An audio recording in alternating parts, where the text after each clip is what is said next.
everyone, it's Corina, And I'm Beau. and welcome to this week's episode of The Reconstructionists. This week we're going to be talking about family, or better yet, the concept of family.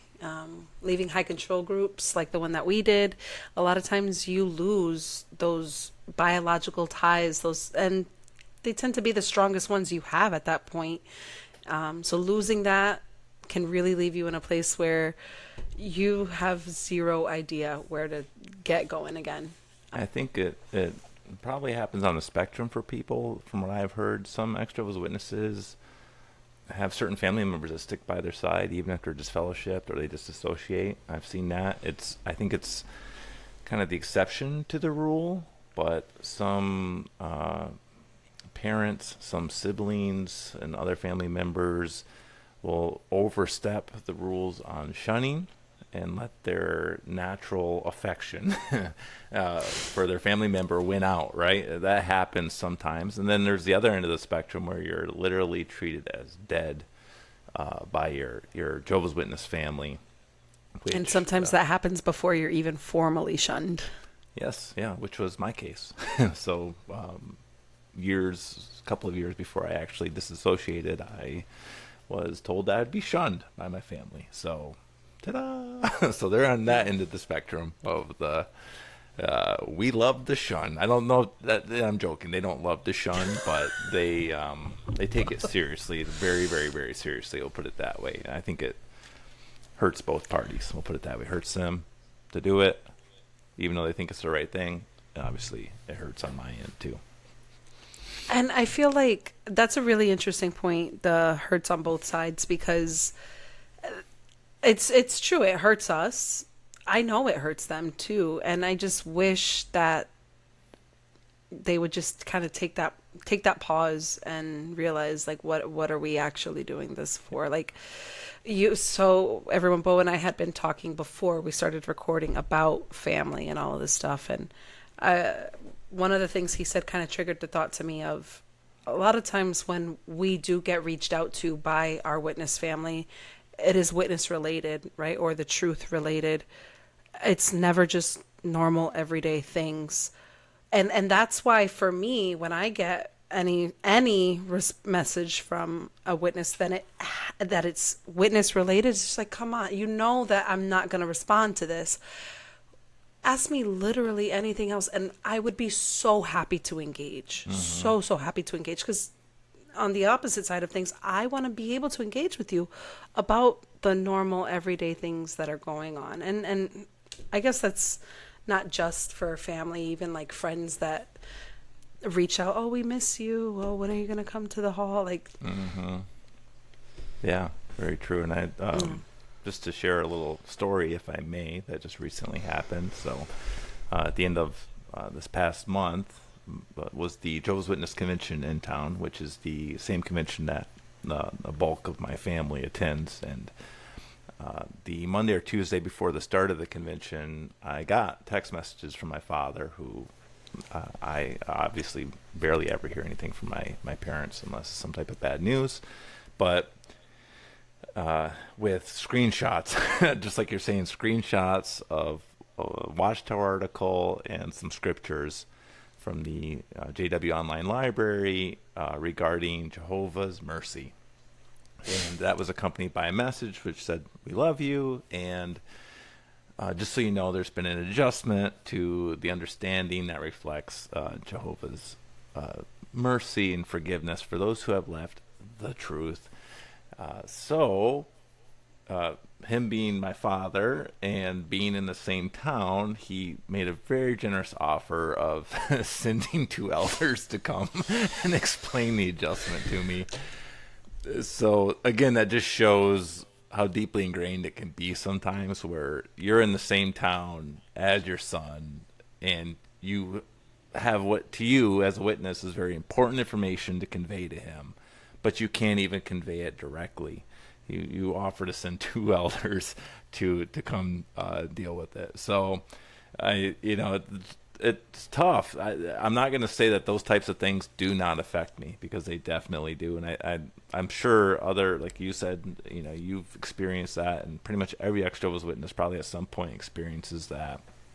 The we'll just call it propaganda for what it is, or love bombing, or some type of trying to get you pulled back in to the organization, rather than just, hey, how are you doing? How's life? We haven't talked in a while. I care about you. I care about what's going on. None of that. Just the main thing is that what's happening in the organization. And ouch, it hurt. Like I was steaming. I was like, well, my first reaction was, well, why the fuck? And then I was like, all right, I gotta calm down. Like I gotta calm down before I respond to this message, because it definitely it triggers something in you, right? It brings a lot of feelings up. So just recently experienced that, and I think who knows. I think that's just going to continue. That'll be the relationship with my parents going forward. I realized. I don't know why I started thinking, if this is so important, correct me if I'm wrong, Beau. I mean, we have been out of the truth for a little bit now. This is new light, yes, but it's not new light. We've been knowing about this. So if this was so important, why did he wait until like last week? Yeah, I'm guessing that. No. And I'm sorry, you don't have to answer that, Okay. but it's just like, it's another thing that, like, why did he wait till now? Why did he wait until he's in your town? Why did he, knowingly being in your town, not just say, hey, I'll come explain it to you. I'll meet you at Starbucks. Like, no, it had to be sending two elders to you. Yeah. I'm imagining he figured he could, like, find some local elders at the convention and make some arrangements while he was in town, rather than, again, just making simple arrangements with me to just, I mean, in the hotel they usually stay at is literally, like, if they're staying at the same hotel, it's maybe 2 miles away, so it's walking distance, right? But it's whatever, it is what it is. Side note, everyone, if I may, just real quick, bear with me, Corina. So I Go for it. had dropped my bicycle off at the bike shop because it needed some work done on it, and when I came in to pick it up, there were invitations for the district convention taped to the handlebars, because everyone knows I'm an ex-witness, and they had come into the shop to leave invitations, and so the invitations were taped. So on top of, like, just hearing from my parents, I went in to pick up my bike, and I have all these convention invitations, like, taped to my handlebars. God. So I actually really appreciated that. It really cracked Here's some me salt. up. How's the wound? Yeah.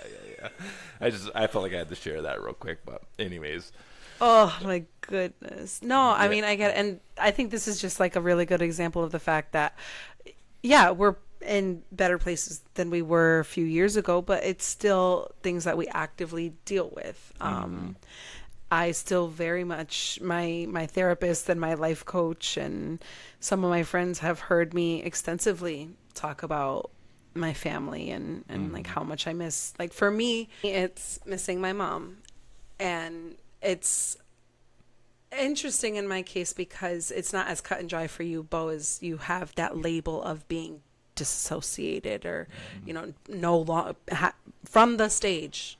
You weren't one of Jehovah's Witnesses. That never happened for me. Generally a filthy apostate too, so I don't even think the new adjustment applies to me. But sure, yeah, because that is true too. We were told, like, it just applies to apostates, and not for nothing, this is now your second podcast about being an ex-Jehovah's Witness. Exactly. So, but no, that's part of it for me. Technically, I'm not one of Jehovah's Witnesses but nothing about the way I'm living is as one of Jehovah's Witnesses. I'm, for all intents and purposes, also an apostate. I know that. I'm not going to put my mom in an awkward or uncomfortable situation to just, like, act like I don't have these beliefs now that I do, or that I don't think that the Watchtower Society is harmful, because I do think it is. I know how important it still is for her. Actually, the part of me does feel kind of bad about this, but at the end of the day, you know, when I remember when I told her that, like, I don't think I'm coming back. She did say, like, just please don't talk bad about the organization. Mm-hmm. And I remember being like so upset at that. Like, it wasn't, don't talk bad about Jehovah. Don't talk bad about, you know, how we raised you. Don't talk bad about Bible principles. Mm-hmm. Don't talk bad about the organization. In my mind, this organization is not one that's I would want to talk good about. Yeah. So I'm just like, then that's very, that, oh, wow, everyone, light bulb moment. I just had the moment of like, that's the huge thing I'm grappling with. Mm-hmm. That is the one thing my mom asked me. And I genuinely feel like that's something I cannot do. I see the effects that being raised in this organization had on me. I wouldn't want that for someone else. Yeah. I feel like I have to speak up. Mm-hmm. Ooh, Good I on had you a for moment doing it. there, everyone. Yeah, definitely. And I think there's like they have their approved list of reasons, let's say, for you to leave, right? Like in a Return to Jehovah brochure or whatever it is. You can leave for being, you know, discouraged, or someone hurt your feelings, or life gets in the way, or you get, you know, and those are okay. They left, but in their minds, you still believe it all. You're just too proud, or too distracted, or too down to do it, to actually act and live as a witness. But you know, in my case, that was the issue too. Was when I was just inactive, and they thought it was just me going through some type of phase. That of well, you were disciplined by the congregation, and that's why you're doing this. You're just you know, it discouraged you, and then you're like, well, actually, it's not just that. And that's where, you know, for me, that's where the shunning came in. As soon as I said I actually, it's beyond that. Like, I don't believe the doctrines anymore. I don't think they're right, and I don't think they're good for people. And then that's when you step over into that. And I'm sure that's, you know, same thing. Your mom would like to think like some things happened in her life, and that's why she left. But she's still at heart. She's still a Jehovah's Witness, and she. Oh, Still I thinks, know that's you what know, it was. Yeah. Well, to be fair, and we've talked about this before as well, I was Palmy. Yeah. So for a while, that was accurate. Mm-hmm. But and I again, we've talked about it on the other podcast, and I think on this one too. Like, I was going through a divorce where my ex had been cheating, and the pandemic going on, and then just you know, with all of that, I was a pioneer who didn't work. So like, then I got scared of how I can't even, you know, go for unemployment. I don't. So there was a lot scaring me around that time. A lot to discourage me at that time. Genuinely was started off as a heavy depression. I was in therapy,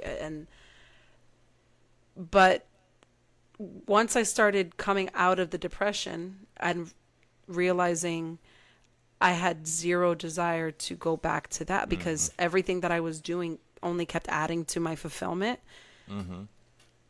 It felt like if I were to go back, like, I would literally be taking steps backwards in my own like life journey. Yeah. And I mean, that's one thing I tried to convey to my family was, look, like, I've lost a lot of weight. I've gotten physically healthier. I'm in therapy. I'm doing the best mentally I've ever, like, and all of it is because now I've given myself the space to realize, like, I don't, this life and these beliefs, this belief structure is just not for me. And again, that's where you hope your family is like good, like you're happier, you're healthier. Like, that's where your biological family should step in and be happy to see you making, you know, positive changes. Like, I'm not just like a fat drunk elder anymore. Like, I'm like, No, You honestly. know, but yeah. So yeah, it's. I was a fat pioneer who just loved whiskey a little too much at home sometimes. Honestly, like, I'll say it. Yeah, I mean, I used to come home from the elders meetings. That's why you're like, pass me the scotch. Like, I hate all these people so much. Oh my goodness. Now, I was always very careful to like not drink a lot, like, out, because, but more so because of the fact that the religion is also very optics based, Yeah. and but no, Yeah, no, I drink anyway. privately at home mostly after after that, but that's another topic. We'll get that another day. But yeah, Okay. it's yeah. So again, these are the people that kind of you would want in your corner, right? When Hmm. you're going through a major life transition, you're going through, both of us went through. It was different circumstances, but we both went through divorces, and you're going through a belief change, a shift, and those are moments when ideally your family steps in, is in your corner, and gives you that support you need through it. But no, it's not always the case, and it's usually not the No. case if it involves leaving the organization. Right. So how So do you? so what then? So what do we Yeah, do that's then? what Like, that's what I was gonna are ask. we Like, were we both gonna like that's it. get We're just there gonna leave like it at that. It's like nice, depressing. Just cut it off right there. bow, All right, bow.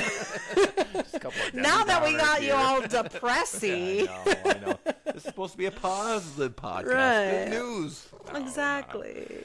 Oh my Yeah, goodness. I think from I'll start a little bit, Hmm. and that is I lost most of my family, but my sister, who I'd been estranged from because she was disfellowship, we had basically had almost no contact for about like over 24 years. I've talked about this other places on episodes, but I reconnected with her, and I remember distinctly tracking her down using the internet because I just didn't have her phone number or anything to contact her. And when I finally called her and just told her like I think I'm in a cult, and and she just basically was like, yes, like I've been waiting for this phone call for like decades, right? It was like a really emotional moment. So it's like that's a part of my biological family, her and her daughter, my niece, that I've regained. So I feel like that's huge. That's huge, and she's been a major person in my life and supporting me and helping me through that whole process by my side. I can't say enough about her, and I feel like that's a somewhat common experience. Like you might have family members that you've been shunning as a witness that you get to reconnect with. I know that doesn't always work for everyone. Sometimes there's resentment there or things in between you. But for me, thankfully, my sister was there with open arms, open heart, and we have an amazing relationship now. So that's one thing that's family related that's been very positive for me. Yeah. So somewhat similarly, actually it started off different for me if I'm being perfectly honest.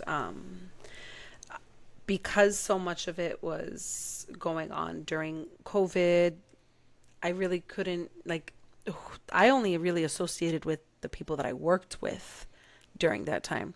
So they really became the people that I gravitated towards, and to this day a few of them are still my very very close like best friends that I know would do anything for me. There was this brewery that I used to work at that meeting the people that I met there changed my life in such a beautiful way because that was the place where I realized like, oh my goodness, worldly people first of all who work at a brewery where like we serve Yeah, alcohol, like these people are amazing. And yeah. anyway, still some of my best friends. I had to kind of work up the courage to start reaching out to Mm. like disfellowship family members. And the first one was my cousin who had gotten disfellowshipped when he was about 18 or 19. It was hard for him. It was. And I remember Mm-hmm. we went to Texas Roadhouse for dinner the first time that we like saw each other afterwards. And, but it's similar to you. I remember I apologized to him because I shunned him. Mm-hmm. And he never shunned me. He was just Yeah. like, nope, this is what we're here for. And then I know that I've talked about my aunt frequently on this Mm-hmm. podcast. It was I was terrified of reaching out to her because since the point that I was little, she was the apostate. Mm-hmm. Like there was And it was so hard for me to like put that together because on one hand, here's my aunt who I love so much. Like she was always so much fun, but whenever she was spoken of in the house, it was with this like darkness to her. Mm, And Bo, she is the like she is light. mm, She is she is light, and she actually reached out to me before I got the chance to reach out to her. I asked my cousin for her number, and I sat with it for like a month, and I just couldn't bring myself. And then mm, out of nowhere, I got a message on Instagram last year, and she just took a chance and yeah. messaged me, and I was just like, she said, here's my number, feel free to Mm, message me whenever you want. So I texted her right away. I was like, I actually already had it. I've had it for like a month. I asked Andrew for it, and I'm so happy right now. Da, da, da. mm-hmm. But Yeah. that too, like it was that same, here's someone who went through the feelings that I went through, not just with like the deception of the religion part of it Mm-hmm. and the family part of it. So they understand, and they're here for me now. Yeah. It's amazing, and so I think that's one avenue where like family can be reintroduced, and then obviously, family doesn't have to be biological. You Mm. know, so I forget who this quote's from, but it's a simple quote, but just your family are the people that treat you like family. So you can, I've had relationships that I've been able to forge with people that I it took me a while to like kind of apply that label of family to them. I think there's a little bit of a blockage there to like be like, oh, it's like family. But I think that blockage is gone from me now, and there's definitely like several people in my life, probably more than that, but definitely several that um, they're um, like brothers to me, and just you know, it's like we've had the lifelong connection there, and Mhm. I know that they're there to support me, and I'm there to support them, and so if it's something Mhm. as awful as needing help to move or fix a car or just hang out and cheer each other up, and I remember that these were the guys too when that stuff happened with my family that I talked to them. I said, oh, Mhm. this is going on in my family, and they were never witnesses, but totally like understanding, empathetic, and just and it's interesting hearing them talk about being estranged from their family for different reasons too, that which happens sometimes, right? Like that you meet people Yes. that are like, yeah, like my dad's a dick, and and we haven't Mine spoken too. in a Well, few not, years. but Yeah, right, right. And you realize that people, even if they're not ex-witnesses, can understand you, Mhm. and then there's some ex-witnesses too that have are like family to me as well. Um, So same on both of those accounts, yeah, yeah. actually. I think you know this. We probably have talked about this. I have a group of friends. There's like 10, 11 of us now Mm-hmm. that all of us but one were born in, Okay. and everyone left. Mm-hmm. And none of us actually are disfellowed. All of us are inactive now that I think about it. Ooh.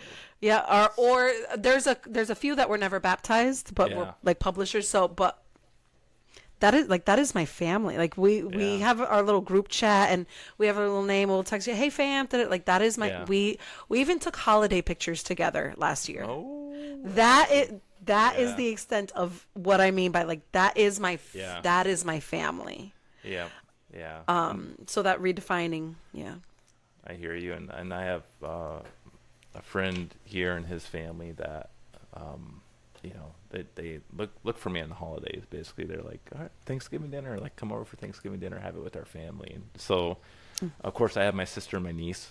So now it's like I have like multiple Thanksgivings to do because I have like my family things, like biological family Thanksgiving, but then just my extended friendsgiving or family giving Thanksgiving too, where it's just like Yep. they make sure like I'm not alone on the holidays, and cause that can be a tough time and for everyone, Hmm. obviously, in the whole planet, Ex-JW or not. But it's just Yeah. I think it, part of it for me has just been opening myself to it. Like I I think in the beginning, like I said, there was definitely like a blockage there where I just thought, not that they were, I didn't consider them my friends, but there was still just a little bit of a An us distance. versus them thing.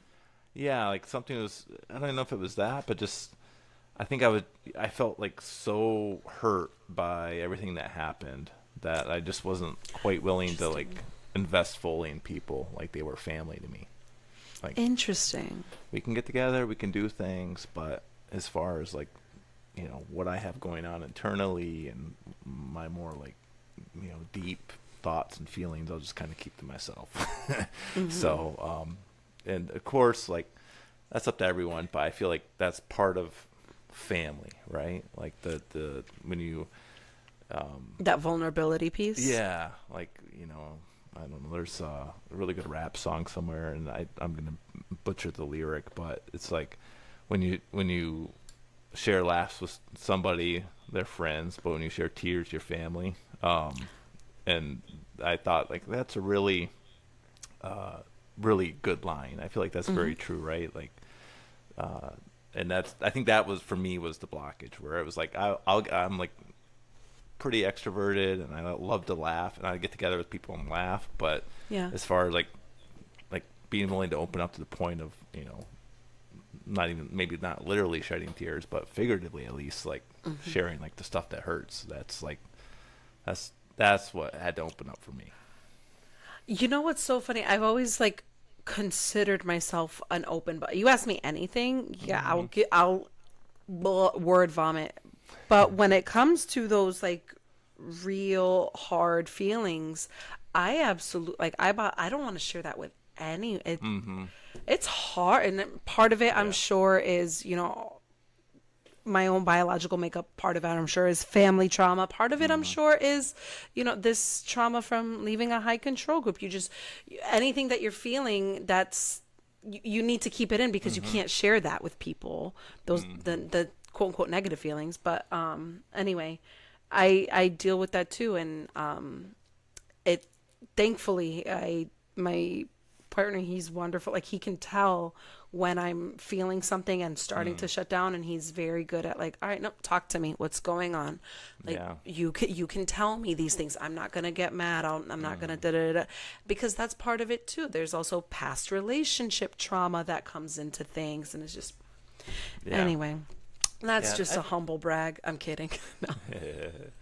I think it is good too. I mean, there's a time for it, right? Like you don't. It's not like you necessarily want to meet every person and try to bring them into that type of relationship with you, right? That's not the idea. But once No. you get to a certain point where you feel safe with somebody and you feel comfortable, that's then yeah. If you like, and I'm talking platonic, romantic relationships, whatever it is, right? It's like you Right. get to a certain point, and then that's if you're going to take a relationship to the next level or friendship to the next level, that's where you need to like open up and share. And that's definitely something that again I've struggled with, where it's like, you know, I don't know. I feel like guarded and secretive a lot in the past, and I'm really trying to like, and a lot of that just comes again from the background, Yeah. and it's like I'm just trying to like man up, and when the time is right, just like put it out there, just like here I am, This and is me. yes, yeah, warts and all, as the saying goes. Yeah, so it's I think I know some people, we've talked about this before too, like you might just like struggle building relationships in the beginning, so just be patient with yourself and it, boy, I just don't want to like downplay the process of family estrangement and the effects of that. It's just uh as Corina and I are always say, we're both actively working working through that still. Yeah. It's not like a and I think everyone has to handle it different, right? Like some people, their family still wants to have contact with them because they're just inactive, but they find that it just doesn't feel right. Like they have to set a boundary for them to not have contact with their Jehovah's Witness family. So Hmm. again, it's just there's a lot of different scenarios, but And then, two, not forgetting to take into consideration never JW family. Like, hmm. I don't know about for you, Bo, but I know for me, and I feel bad admitting this, but it's definitely the lens that I had. It was like, was like my witness family was here. Like they were my family. And then like then is the congregation. That that's weirdly in English that they call it the friends. I always hated Yeah. that. That always felt weirdly culty to me. Always. Friends. The friends. And then too, I would always be like, yeah, but we're supposed to be brothers and sisters. Like that's anyway, Yeah. whatever. It would be like your witness biological family was like here. The congregation and everyone else was here. Your non-witness or never witness family was here, and then everyone else. Yep. So Yep. I feel like I was, and not by my family specifically, but by the culture of Jehovah's Witnesses overall, I was taught to view my never witness family as not really family, because the congregation was more my family than they were. They were the ones who were going to be with me in paradise. My biological family wasn't. So it wasn't So important to true. me to actually have relationships with them. And I hate that now. I hate that now because it's actually hard. Like I know, ooh, I'm getting emotional. I know how much my never witness family loves me. Like they love me, and when I do come around, like they're always so accepting and warm with me, but I am still actively working on not like viewing them as the family that they genuinely are, and not taking that away from them, because that was taken away from them. Wow. And that's a redefinition that I'm still actively. So I have uncles, I have aunts, my own brothers. I'm now rebuilding my relationships with them because I was culturally taught to view them as below other people who don't give a shit about me today. Yeah. Oof. Yeah. Yep. I mean, you just brought something up for me. I was like, this brought up a whole memory because I'm a like third generation witness. So the whole witness side of the family, that was all I knew. And that was like my immediate aunts, uncles. But then we had a side of the family that were never witnesses. And I remember when I was young, I don't know, like not super young, I was definitely old enough to remember this quite clearly. We went to a family reunion for the other side of the family that all knew we were witnesses and had maybe some of them had a little bit of exposure, had studied or something, but they weren't witnesses for all intents and purposes. And I remember going to the family reunion and be like, who the fuck are these people? Like, I've never met any of these people my whole, like, my life. It's like great uncles, great aunts, like cousins, second cousins, and I had no idea. And frankly, if I'm being, I never saw them again after we went to one family reunion growing up for that side of the family, and that was that. And now you're making me think. I'm like, fuck, I got to go look some people up. Like, I don't even, like, I still don't know who they are. Unfortunately, I was like, I haven't even gone down to that road of like, of tracking down who these family members are. There's maybe a couple that I've seen around and been able to talk to, but for the most part, again, that just was not as far as the witness family was concerned. Their family, but it was just separate. Yes. It was yeah. So Yes, and that makes me like I hate that so much. And I Yeah. love that, like, so for example, for me, my family really started going to the meetings, even though I'm kind of third generation because my grandmother was in it. My mom went back to it after I was like 10. So I had like a bit of time there with my cousins, and then it just stops, you know? Yep. But now Yeah. I'm like coming back around. Like they all know that I don't do the witness thing anymore.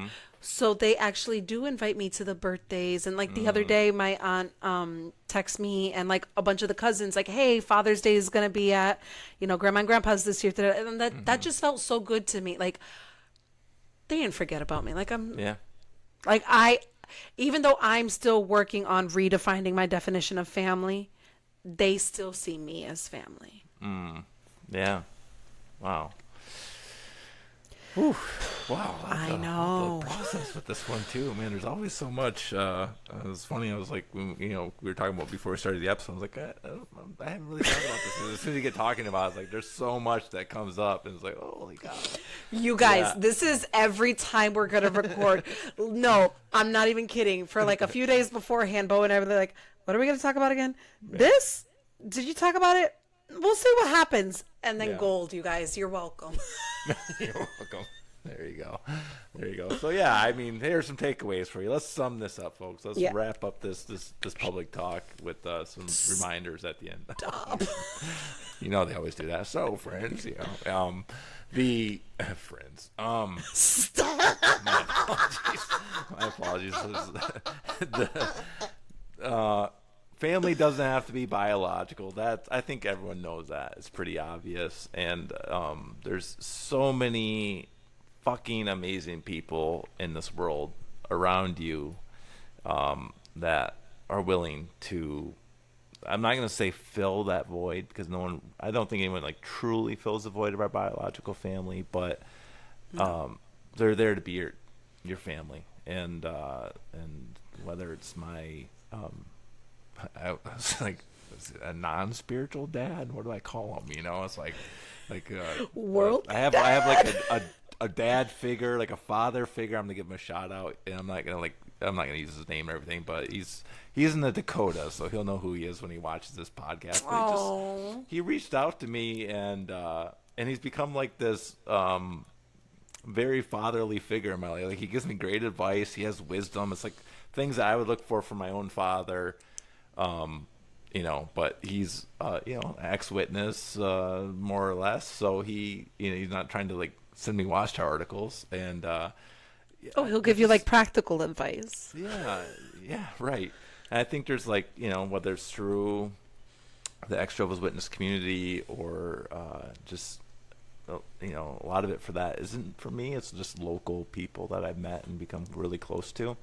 It's just there's so many people out there who really, when they get to know you, you get to know them, will be your family, and it's just so there's the sadness I experience, and it still comes up for me of losing my biological family or most of it, but I'm so happy at the same time. I'm so happy with the new relationships and the new family that's in my life. That's what I have to say about that.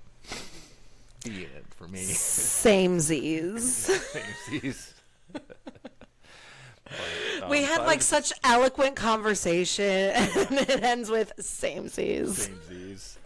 So again, I would just, as we always try to do, just encourage people to, if you're feeling lonely, you're feeling that loss, that's completely understandable. But be patient with the process, and when the time's right, just open up with people. Find those people that who are safe and supportive and have your back and want the best for you, and then those people you'll find will be your family. That's what I found. Yep. So Yeah, we're all gonna be okay. We gonna be just fine. yeah, and I'm like, better than that, actually. So I mean, sorry if my biological family happens to watch this. Like, better off without you. No, that's not. No, we're not. Bo. No, and you know what? Honestly, I think that's actually a really important point to bring up. Like, Yeah. if any biological family does watch this, it's not that it's just we're better not as witnesses. Yeah. I'd love to have him back in my life. I would love, I miss my sister so much. And I would love not, but I also recognize that she is an adult who can make her own decisions. So I've decided that if any of my current witness family ever does decide that they ever want to leave, I'm going to keep following my cousin and my aunt's footsteps and just be here ready.